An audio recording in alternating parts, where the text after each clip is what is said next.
नमस्कार। आज हम एक ऐसे सवाल पर बात करने वाले हैं जिस पर इस वक्त पूरी दुनिया की नजर है। मिडिल ईस्ट की दो सबसे बड़ी ताकतें ईरान और इजराइल। अगर इनके बीच जंग छिड़ जाए तो असली जीत किसकी होगी?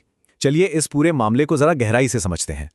तो वो सबसे बड़ा सवाल, अगर इजराइल और ईरान के बीच एक फुल स्केल जंग होती है तो जीतेगा कौन? लेकिन देखिए, इसका जवाब उतना सीधा नहीं है जितना लगता है, क्योंकि ये लड़ाई किसी भी आम जंग जैसी बिल्कुल नहीं होने वाली। तो इस सवाल का जवाब ढूंढने के लिए हमें सबसे पहले ये समझना होगा कि ये जंग आखिर लड़ी कैसे जाएगी, क्योंकि इसका मैदान, इसका तरीका, सब कुछ बिल्कुल अलग होगा। देखिए, इजराइल और ईरान के बीच कोई सीधी सरहद, कोई कॉमन बॉर्डर है ही नहीं। इनके बीच में इराक, सीरिया और जॉर्डन जैसे देश पड़ते हैं। तो इसका सीधा सीधा मतलब ये हुआ कि यहां आमने सामने की जमीनी जंग, जिसमें टैंक और सेनाएं बॉर्डर पार करती हैं, वो तो मुमकिन ही नहीं है। तो फिर लड़ाई होगी कैसे? ये लड़ी जाएगी आज के जमाने के तरीकों से, मतलब हवाई हमलों से, दूर तक मार करने वाली मिसाइलों से, और हाँ, डिजिटल दुनिया में साइबर वॉरफेयर के जरिए। और इसी वजह से कोई भी देश दूसरे पर आसानी से कब्जा नहीं कर सकता। चलिए, अब आते हैं इस पूरे विश्लेषण के सबसे अहम हिस्से पर, दोनों देशों की ताकत का आमने सामने का मुकाबला। कौन कहां ज्यादा मजबूत है? तो अब जरा इनकी ताकत को तौलते हैं। देखिए, इजराइल की सबसे बड़ी शक्ति है उसकी टेक्नोलॉजी और एयरफोर्स, जिसमें F-35 जेट्स और आयरन डोम जैसे एडवांस सिस्टम्स हैं।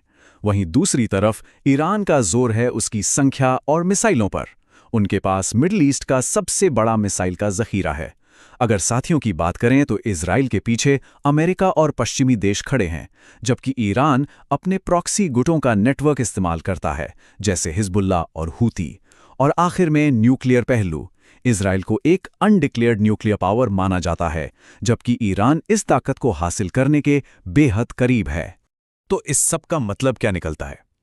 साफ है कि इजराइल टेक्नोलॉजी और सटीक हमलों के मामले में बहुत आगे है, लेकिन ईरान के पास मिसाइलों की जबरदस्त ताकत है और अपने प्रॉक्सी गुटों के जरिए वो कई मोर्चों पर एक साथ हमला कर सकता है।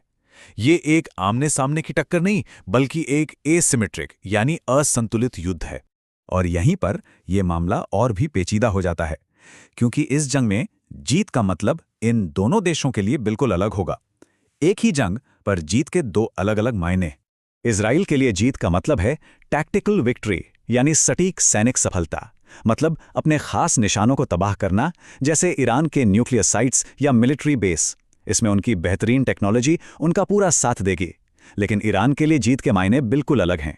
उनके लिए जीत का मतलब है इस जंग को लंबा खींचना, इजराइल को उलझाए रखना, अपने प्रॉक्सी गुटों से लगातार हमले करवाना और इजराइल को थका देना। इसे वॉर ऑफ एट्रिशन भी कहते हैं। तो अगर इस पूरी स्ट्रैटेजी को एक लाइन में समेटना हो तो वो ये है, इजराइल सटीकता से हमला कर सकता है, जबकि ईरान लंबी लड़ाई झेल सकता है और हर तरफ से जवाबी हमला कर सकता है। यही इस जंग का सबसे बड़ा विरोधाभास है। तो ठीक है, इतनी सारी बातें समझने के बाद चलिए वापस उसी मूल सवाल पर आते हैं। तो आखिरी फैसला क्या है? असली जीत आखिर होगी किसकी? देखिए, ज्यादातर एक्सपर्ट्स का यही मानना है कि इसका सबसे संभावित नतीजा होगा म्यूचुअली अश्योर्ड डिस्ट्रक्शन, मतलब आपसी तबाही की गारंटी। ये एक ऐसी जंग है जिसमें दोनों तरफ इतना भारी नुकसान होता है कि असल में कोई जीतता ही नहीं है।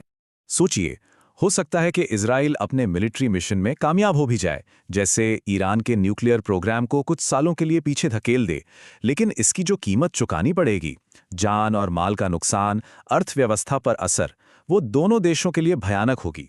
ऐसी जीत भी हार जैसी ही महसूस होगी।